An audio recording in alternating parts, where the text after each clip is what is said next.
বন্ধুরা, গতকালকের ভিডিওতে আপনাদের সাথে শেয়ার করেছিলাম যে আজকের বাজার গতকালকের তুলনায় কিন্তু বেটার পারফরমেন্স দেবে। আশা করি দেখতে পেয়েছেন। বলেছিলাম যে 25,940-50 এই যে সুইং হাইট আছে, এর ওপর যদি সাস্টেন করে কন্টিনিউ, তবেই আপসাইডের দিকের জন্য মুভমেন্ট দেখবেন এবং সেটাই ইন্টারডে প্রাইস অ্যাকশন অনুযায়ী হবে। আদারওয়াইজ এইসব জায়গা থেকে তলার দিকের জন্য মুভ কিন্তু দেখবেন। আর যদি গ্যাপ ডাউনে হলে এই সুইংটাকে ব্রেক করে, তাহলে কিন্তু তলার দিকের জন্যই মুভ কিন্তু পাবো আমরা। আজকের দিনে সবকটাই কিন্তু পেয়েছেন। লাইভ মার্কেটের মধ্যে আপনার সাথে শেয়ার করছিলাম আলটিমেট এই জায়গাটা থেকে যে বাজার কিন্তু আলটিমেট তলার দিকে এই সুইং লোটার কাছাকাছি পর্যন্ত আসবে এবং এই যে জায়গাটা দেখতে পাচ্ছেন, এটা ড্র করে দেখিয়েছিলাম লাইভ স্ট্রিমের মাধ্যমে। সেই ভিডিওটা যারা যারা দেখেননি তারা দেখে নেবেন, আমি অ্যাড কার্ডের মধ্যে অ্যাড করে দেবো। তো এই হচ্ছে সিচুয়েশন প্যাটার্ন অনুযায়ী ইন্টারডে ফ্রেশ প্রাইস অ্যাকশন অনুযায়ী এইখান অবধি আসছিল, যেটা হচ্ছে 25,750। এই জন্যই শেয়ার করেছিলাম। আরো 10 পয়েন্ট তলার দিকে ইন্টারডেতে ব্রেক করে বন্ধ কিন্তু করেছে মোটামুটি। দেখতেই পাচ্ছেন 25,740-42 এবং তলার দিকে 35-এর কাছাকাছি পর্যন্ত লো হয়েছিল। তাহলে এক্স্যাক্ট ট্রেড করা যায়। তারপরে যে এই সব জায়গা থেকে যে বাউন্সটা আসার পর তলায় এসছে, এর জন্য কিন্তু স্কিল লাগে। তো এটাকেও ট্রেড করা কিন্তু যায় ব্যাক টু ব্যাক। এটা কিন্তু যারা যারা টেকনিক্যাল শিখেছেন তারা নিশ্চয়ই বুঝতে পারবেন, যারা শেখেননি তারা তো বুঝতে পারবেন না। তো যাই হোক, তো এই রকম যে মুভমেন্ট গুলো আছে এগুলোকে ক্যাপচার করতে জানতে হয়, তার জন্য স্কিল লাগেই লাগে। স্কিল ছাড়া কিন্তু চলতে পারবেন না। ব্যাংক নিফটির ক্ষেত্রেও আপনার সাথে শেয়ার করেছিলাম যে এই যেটা পড়ছে এখানে কিন্তু ছোটখাটো একটা বাউন্স নিয়ে নিয়ে যদি তলার দিকের জন্য পড়ে, তাহলে সাস্টেনেবল মুভ হবে। এইসব জায়গাতেই আপনাদের সাথে আলোচনা কিন্তু করছিলাম। তারপরে আপনাদের সঙ্গে শেয়ার করলাম যে আরো বেশ কিছুটা তলায় দেখতে পারেন, সেটা এই সুইং লো এর কাছাকাছি পর্যন্ত দেখতে পারেন, যেটা হচ্ছে 58,880 এই জায়গাটার কাছাকাছি। তো আশা করি দেখতেই পেয়েছেন। এটাকেও ব্রেক করে সামান্য কিছু ইন্টারডেতে তলার দিকের জন্য গেছিল 58,855 এই জায়গাটার কাছাকাছি পর্যন্ত। তাহলে ওভারঅল কিন্তু টার্গেট মিট হয়েছে এবং ইন্টারডে ফ্রেশ প্রাইস অ্যাকশন অনুযায়ী কাজ হচ্ছে, এইটুকু কিন্তু বুঝতে পারছেন আশা করি। আগামীকালকের জন্য কিভাবে ট্রেড করবেন এটা কিন্তু এবার আলোচ্য বিষয়। তার জন্য কিন্তু আওয়ারলি টাইম ফ্রেম দেখতে হবে। কালকে সেন্সেক্স এরও এক্সপায়ারি আছে, ইউএস এর ফেড এর মিটিং আছে। তো তার কি আউটকাম বেরোবে, তলার দিকের জন্য বাজার পড়বে নাকি ওপরের দিকের জন্য উঠবে, সেই জন্য কিন্তু আওয়ারলি চার্টটাকে ফলো রাখতেই হবে। আমি শিফট করছি, আওয়ারলি চার্ট থেকেই শুরু করব। আজকের ভিডিওটা খুবই ইম্পর্টেন্ট হতে চলেছে, একটু মন দিয়ে দেখার চেষ্টা করবেন। আপনারা পুরোটাই অনেকে কিন্তু দেখেন না। যাই হোক, মোটামুটি উপর থেকে তলার দিকের জন্য তো মুভ দেখছি একটা বাউন্সের পর। তার আগে উপরে এইসব জায়গা থেকে পড়ছিল, তারপর একটা বাউন্স নিয়েছে, তারপর আবার পড়ছে। এখানে একটা জিনিসই বলার আছে আওয়ারলি চার্ট অনুযায়ী, যে 25,700-680 এইটা একটা জোন ধরে নিতে পারেন। ঠিক এই জায়গাটা আমি ড্র করে দিচ্ছি আরো ভালোভাবে। এটাই 20 পয়েন্টের কিন্তু একটা জোন ধরতে পারেন। এই জোনটার মধ্যে যতক্ষণ বাজার থাকবে, এখান থেকে তারপর বাউন্স করতেই পারে, তাহলে কিন্তু প্যাটার্ন চেঞ্জ হতে শুরু করবে। এবং কনফার্মেশন কখন পাবেন, 25,948 এই লেভেলটাকে ব্রেক করে সাস্টেন করে যাওয়ার পর বা কোনো একটা দিন ক্লোজিং দিয়ে দেওয়ার পর, তখন কিন্তু জানবেন এখান থেকে আপসাইডের দিকের জন্য মুভমেন্ট করতে চলবে। তখনই কিন্তু প্রজেকশন লেভেল ড্র করবো এবং বুঝতে পারবো যে আলটিমেট কত তলা পর্যন্ত উপরের দিকের জন্য যেতে চলেছে। সেক্ষেত্রে লাইভ হাইয়ের দিকে যদি যায় তো লাইভ হাইয়ের দিকেই হবে। আর যদি সেটা না করে তাহলে কি হবে, যে আলটিমেট বাজার কিন্তু তলার দিকের জন্য মুভ করতেই পারে। এবার হচ্ছে, যদি 5 মিনিটের টাইম ফ্রেম দেখেন, সেক্ষেত্রে তলার দিকের জন্য লোয়ার লো এর কাছাকাছি বন্ধ করেছে, তলার দিকের জন্য পড়তেই পারে বা গ্যাপ ডাউনের সঙ্গে খুলতেই পারে। তো আওয়ারলি চার্ট অনুযায়ী তলার দিকে কিন্তু 25,700-680 এই জায়গাটার কাছাকাছি পর্যন্ত আপনারা কিন্তু খেয়াল রাখবেন। এইখানে এসে যদি বাজার একবার আটকে যায়, মানে তলার দিকে যদি না ইন্টারেস্ট দেখায়, তাহলে কিন্তু এখান থেকে বাউন্স ব্যাকও আপনারা কিন্তু কালকের দিনে দেখবেন। কালকের দিনও রেঞ্জ বাউন্ড হবে। তো এক্সপায়ারি আছে, আনএক্সপেক্টেড একটা মুভমেন্ট চলে আসতে পারে। এবং যদি ট্রিকি নয়েজ প্রথম দিকে শুরু হয়, তাহলে মর্নিং এর দিকে set up, selling set up যদি পাওয়া যায়, তাহলে এই সুইংটার তলা থেকেই পাবেন, যেটা হচ্ছে 25,735 এই জায়গাটার তলা থেকে ব্রেক করলে তলা থেকেই মুভমেন্ট দেখতে পাবেন এবং 25,700 থেকে 680 এই জোনটাকে টার্গেট করবে। এটাকে যদি ব্রেক করে চলে, তখন কিন্তু তলার দিকের জন্য মুভমেন্ট হবে এবং সেটাও কিন্তু ফ্রেশ প্রাইস অ্যাকশন অনুযায়ী তখন ডিসাইড করতে হবে যে কতটা পর্যন্ত সেই দিনের জন্য তলার দিকের জন্য আসতে পারে। এই নয় যে কালকের দিনে এইটা ব্রেক করে যাওয়া মানেই তলার দিকে। এই যে জায়গাটা আপনাদের সাথে শেয়ার করেছি, যেটা হচ্ছে 25,500 বা 480, এই একটা জোন দিতে পারেন। তো এই জোনটা কালকের দিনেই পেয়ে যাবেন, এটা কিন্তু হবে না বন্ধু। হ্যাঁ, বড় সড়ো ফেডের আউটকাম বেরিয়ে এলো, তাতে নেগেটিভ সেন্টিমেন্ট খুব বেশি হচ্ছে, তখন কিন্তু হতে পারে যে বড় সড়ো গ্যাপ ডাউনের সঙ্গে করলো, এই জায়গাটা কাছাকাছি চলে এলো। এছাড়া কিন্তু কোনো রকম টেকনিক্যালি যদি বলেন, তাহলে এই মুভমেন্টটা কালকের দিনের জন্য না, এটা ধীরে ধীরে করে আসবে। যদি দেখেন যে 25,700 680 এই জোনটাকে ব্রেক করে চলছে বা কালকের দিনে ক্লোজিং দিয়েছে তলায়, তবেই কিন্তু আলটিমেট তলার দিকের জন্য আসছে। আদারওয়াইজ এইসব জায়গা থেকে আবার বাউন্স কিন্তু করতে পারে। ইন্টারডে যদি বাউন্স করে, ইন্টারডেতে ফ্রেশ প্রাইস অ্যাকশন অনুযায়ী আপনাকে ট্রেড করতে হবে। এবং 25,948 50 এটা যতক্ষণ না ব্রেক করে সাসপেন্ড করে যাচ্ছে, ততক্ষণ পর্যন্ত উপরের দিকের জন্য রাস্তা কিন্তু তৈরি হবে না, বা মাপ কতটা পর্যন্ত উপরের দিকের জন্য যেতে পারে সেটাও পাবেন না। সুতরাং এই জায়গাটা আপনাকে খেয়াল রেখে রেখেই কাজ করতে হবে। এবার ব্যাংক নিফটিতে যদি দেখেন, তো আওয়ারলি চার্ট অনুযায়ী সেম সিচুয়েশন। তলার দিকে কিন্তু বাজার কালকের দিনের জন্য গ্যাপ ডাউনের সঙ্গে খুলতেই পারে, ফ্ল্যাট খুলেও তলার দিকের জন্য আসতে পারে। কারণ যেরকম জায়গায় বন্ধ করেছে, লোয়ার লো পজিশনের কাছাকাছি বন্ধ করেছে, সেখান থেকে তলার দিকে গ্যাপ ডাউনে ছোটখাটো খোলা বা তলার দিকের জন্য আসা কোনো বড় ব্যাপার নয়। কিন্তু সেক্ষেত্রে আওয়ারলি ফ্রেমটাকে খেয়াল রাখবেন, যেটা হচ্ছে 58,800, এই জায়গাটার কাছাকাছি পর্যন্ত এসে বাজার থমকে যায় কিনা।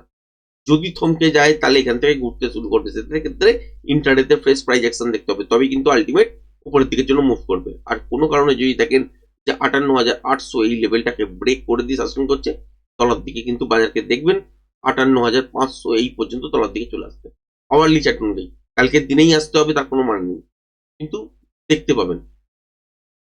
সেন্সেক্সের ক্ষেত্রে যেহেতু আগামীকাল সেন্সেক্স আছে, এক্সপায়ারি আছে সেন্সেক্সের, সুতরাং সেন্সেক্সের এক্সপায়ারি নিয়েও আমরা প্যাটার্ন ড্র করে রেখেছি। এই অনুযায়ী যদি দেখেন, তলার দিকে এই যে লোয়ের কাছাকাছি দেখতে পাচ্ছেন, এখানে যে লাইনটা টানা আছে, যেটা হচ্ছে 84,295, এর কাছাকাছি এসে এখান থেকে উপরের দিকের জন্য বাউন্স করতে পারে। আর যদি এই লেভেলটাকে ব্রেক করে দিয়ে চলতে শুরু করে, তাহলে কনফার্ম হয়ে যান 83,600 লক্ষ্যে বাজার কিন্তু আসছে। বা 20 পয়েন্ট ব্রাফার ধরে নেবেন, কারণ 20 পয়েন্ট কি হয় যে ইন্টারডে সুইং এ 20 পয়েন্ট কখনো নিচে কখনো তলায়, মানে ওপরে, এরকম সিচুয়েশন তৈরি করে, সেই জন্য ব্রাফার পয়েন্টটা দিচ্ছে। এবার আমরা 5 মিনিটের টাইম ফ্রেম অনুযায়ী দেখার চেষ্টা করব যে আলটিমেট কালকের জন্য ট্রেডিং সেট আপ কিভাবে আমরা এক্সিকিউট করতে পারি।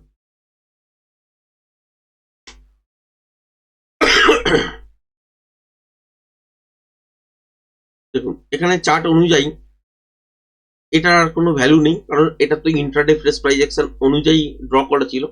সুতরাং এটাকে আমি ডিলিট করে দিচ্ছি, সেটা মিট হয়ে গেছে target already.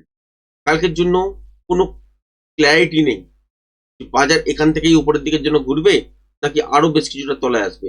Hourly time frame থেকেই ক্ল্যারিটি নিতে হবে যে এই জোনটার মধ্যে হোল্ড করছে কিনা। যদি হোল্ড করে তাহলে উপরের দিকের জন্য বাউন্স ব্যাক দেখবো, এবং সেক্ষেত্রে ইন্টারডে ফ্রেশ প্রাইস অ্যাকশন অনুযায়ী তৈরি হবে। আর যদি জোনটাকে ব্রেক করে, তাহলে কিন্তু কন্টিনিউশন প্যাটার্ন তৈরি হতে পারে এবং তলার দিকের জন্য মুভমেন্ট ট্র্যাক করতে পারে।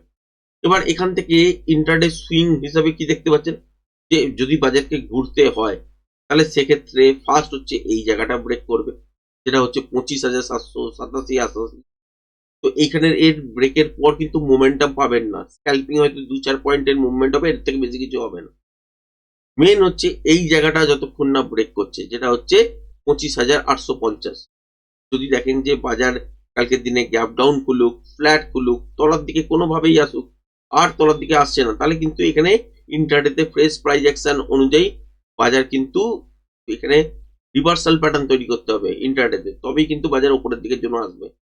যদি এখানে কন্টিনিউশন প্যাটার্ন তৈরি করে দেয়, তাহলে কিন্তু বাজার এখান থেকে তলার দিকের জন্য মুভ করবে। সেক্ষেত্রে কি দেখতে পাবেন, যে এই সুইং গুলো ব্রেক করে দিয়ে চলছে বাজার মর্নিং থেকে, তখনই কিন্তু তলার দিকের জন্য শিফট হবে বাজার মুভমেন্ট। এবং ইন্টারডে ফ্রেশ প্রাইস অ্যাকশন থেকেই বুঝতে পারবেন যে আলটিমেট কতটা পর্যন্ত তলার দিকের জন্য আসবে।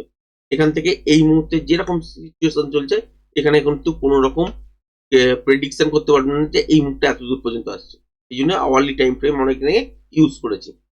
এবার এখান থেকে উপরের দিকে কখন ভাববেন যে ইন্ট্রাডে বেসিসে মুভমেন্ট হতে পারে আপসাইডের দিকের জন্য, যখন দেখবো যে 25,850 এটা ব্রেক করে সাস্টেন করছে, তখনই একমাত্র কিন্তু 25,950, 26,000-এর লক্ষ্যেও কিন্তু বাজার যেতে পারে, তার আগে কিন্তু যাবে না।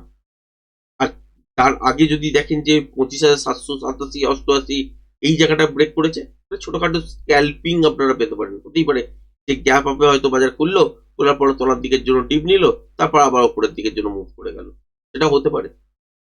কিন্তু এটা ইন্ট্রাডে ফ্রেশ প্রাইস অ্যাকশন অনুযায়ী আপনাকে দেখতে হবে যে আলটিমেট এই জোনটাকে ব্রেক করছে কিনা, বা এই যে সুইংটা তৈরি করেছে এই সুইংটাকেই ব্রেক করছে কিনা, এখানে কি ধরনের প্যাটার্ন তৈরি হচ্ছে, তারপরেই আলটিমেট উপরের দিকের জন্য ঘুরবে, এমনি এমনি কিন্তু ঘোরে না। তো পুরোটাই কিন্তু কালকের দিনে ইন্ট্রাডে ফ্রেশ প্রাইস অ্যাকশনের উপরেই কিন্তু ডিপেন্ড করছে যে বাজারের মুভ কি হবে। ওভারঅল কিন্তু মোটামুটি আওয়ারলি টাইম ফ্রেমটায় এই জায়গাটা সাপোর্টের জায়গা আছে, এটা খেয়াল রাখতে পারেন। যদি গ্যাপ ডাউনের সঙ্গে কোলে বা তলার দিকের জন্য মুভ করতে শুরু করে, সেখানে যদি আশপাশে কোলে বা ছোটখাটো গ্যাপ আপ হলো, কিন্তু দেখলেন যে 25,780, 88 এই জায়গাটা ব্রেক করতে পারলো না, তাহলে সেই ক্ষেত্রে কিন্তু তলার দিকে কি হবে, মুভটা কন্টিনিউ হবে এবং এখানে একটা স্ক্যাল্পিং ট্রেড পেতে পারেন তলায় এত দূর পর্যন্ত, যদি লুপ তৈরি করে দেয়। আর যদি এই সিচুয়েশনটা না ঘটে, যদি দেখেন যে গ্যাপ ডাউনের সঙ্গে খুলেছে বা ছোটখাটো ফ্ল্যাট খোলার পরই তলার দিকের জন্য মুভ করে দিয়েছে, তাহলে এই সেলিং প্রেসারটা হয়তো পাবেন না, বাইং সেটআপটা পেতে পারেন, তার জন্য কিন্তু ওয়েট করতে হবে। তো এই হচ্ছে সিচুয়েশন নিফটির ক্ষেত্রে। ব্যাংক নিফটির ক্ষেত্রে যদি দেখেন, ব্যাংক নিফটির ক্ষেত্রে সিচুয়েশন বলতে সেম, আগের দিনে গ্যাপ ডাউনের সঙ্গে খুলতে পারে, ফ্ল্যাট খুলে তলার দিকের জন্য আসতে পারে, কোনো অসুবিধা নেই, খুলে তলার দিকের জন্য আসতেই পারে, কিন্তু এই সুইং লোটা ব্রেক করা চলবে না, যেটা হচ্ছে 58,800। যদি না করে তখনই কিন্তু আপসাইডের দিকের জন্য মুভ করতে শুরু করবে। কনফার্মেশন কখন পাবেন, ইন্টারডে বেসিসে এই লেভেলটার পর। এই লেভেলটার পর কেন বলছি না, এখানে তো একটা সুইং হাই আছে, কেন বলছি না, কারণ এখানে কিন্তু বাজার প্রিপেয়ার হবে, এই জোনটাতে ট্রেড করতে যাবেন, তো এখানে প্রিমিয়াম সেরকম ভাবে বাড়তে চাইবে না, একমাত্র বাড়তে পারে হচ্ছে 59,090, 91 এই সুইংটাকে ব্রেক করার পর রিটেস্ট করবে, তাহলে সেই তারপর যখন সাসপেন্ড করে যাবে সেই সময় একটা মোমেন্টাম পেতে পারেন, তার আগে কিন্তু নয়। বা যদি দেখেন যে গ্যাপ আপে হয়তো খুলেছে, খোলার পর দেখলেন যে তলার দিকের জন্য মুভ হচ্ছে, সেই ক্ষেত্রে এখানে যদি দেখা যায় যে বাজারের মধ্যে কোনো রকম রিভার্সাল সাইন, তাহলে স্ক্যাল্পিং ছোটখাটো ট্রেড প্লাস সেলিং এর পেতে পারেন, তাও কিন্তু খুব বড় মুভমেন্ট ক্যাপচার করতে যাবেন না। আর যদি এই রেঞ্জটাকে ব্রেক করে দেয়, তাহলে কোনো কথাই নেই যে ওপরের দিকের জন্য ওঠার, সোজা কিন্তু এটা আওয়ারলি ফ্রেমটাকে ব্রেক করে দিল, তাহলে একটা ছোটখাটো বাউন্স নেবার পর আবার যখন ব্রেক করবে সেক্ষেত্রে শর্ট করা যেতে পারে। এবং টার্গেট তলার দিকের জন্য এই জায়গাটা আপনাদের সাথে শেয়ার করেছি, যেটা হচ্ছে 58,530, এইটা পর্যন্ত নেমে আসতে পারে। তো কালকের দিনেই আসবে তার কোনো মানে নেই, কালকের দিনে রেঞ্জ বাউন্ড আছে, অর্ধেকও হতে পারে। আর যদি খবরের কোনো রকম ইম্প্যাক্ট হয়, তাহলে কিন্তু সেটা তলার দিকের জন্য এতটা পর্যন্ত নেমে আসতে পারে। খবর হচ্ছে ইউএস এর ফেডের মিটিং আছে, তো সেটা কেমন আউটকাম বেরোচ্ছে তার উপর কিন্তু অনেক কিছুই ডিপেন্ড করবে। এবার দেখা যাক যে আলটিমেট এই জোনটাকে, আওয়ারলি জোনটাকে ব্রেক করে কিনা। ব্যাংক নিফটির ক্ষেত্রে তো আপনাদের সাথে শেয়ার করলাম এইখানে 58,800, আর নিফটির ক্ষেত্রে হচ্ছে 25,700। সেন্সেক্সের ক্ষেত্রে দেখে নিই, সেন্সেক্সের ক্ষেত্রে যদি দেখেন তাহলে সেক্ষেত্রে একই রকম সিচুয়েশন হয়ে আছে, কোনো রকম আলাদা কিছু সিচুয়েশন নেই। এই অনুযায়ী যদি এই জোনটাকে ব্রেক না করে, যেটা হচ্ছে 84,295, তাহলে এখান থেকে বাউন্স কিন্তু করতে শুরু করবে। সেক্ষেত্রে কিন্তু কখন কনফার্মেশন পাবেন, এইটার এই জোনটার পর এইটাকে যখন ব্রেক করবে তখন কিন্তু আপসাইডের দিকের জন্য মুভমেন্ট দেখতে পারেন, এবং মোমেন্টামও পাবেন, যেটা হচ্ছে 84,684 এই লেভেলটার ওপর।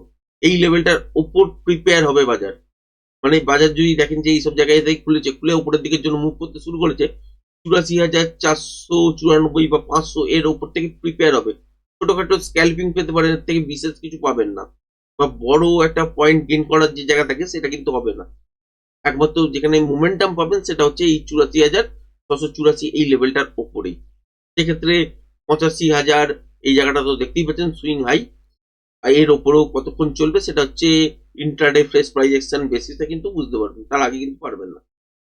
এবার যদি দেখেন যে এই জোনটাকে কোনো কারণে ব্রেক করে বন্ধ করেছে বাজার, তাহলে কিন্তু আপ সাইডের দিকের জন্য মুভ করবে, কিন্তু শর্ত হচ্ছে একটাই যে 84,295 কোনোভাবেই ব্রেক করা যাবে না। যদি ব্রেক করে দেয় তাহলে এই লেভেলটাকেও কিন্তু ব্রেক করবে না, নর্মালি ছোট ছোট বাউন্স দেবে, কিন্তু এবার ডিপ দেখতে পাবেন, এবং তলার দিকের জন্য এইটার কাছাকাছি টার্গেট আপনারা পেয়ে যাবেন, যেটা হচ্ছে 587 আওয়ারলি টাইম ফ্রেম অনুযায়ী। সেটা কালকের দিনেই আসবে আমি বলছি না, এটা 2 দিন 3 দিন ধরেও কিন্তু আসতে পারে, এটা কিন্তু খেয়াল রাখবে। তো আজকের ভিডিওটা এই পর্যন্তই রাখছি। কেমন লাগলো কমেন্টস করে জানাবেন।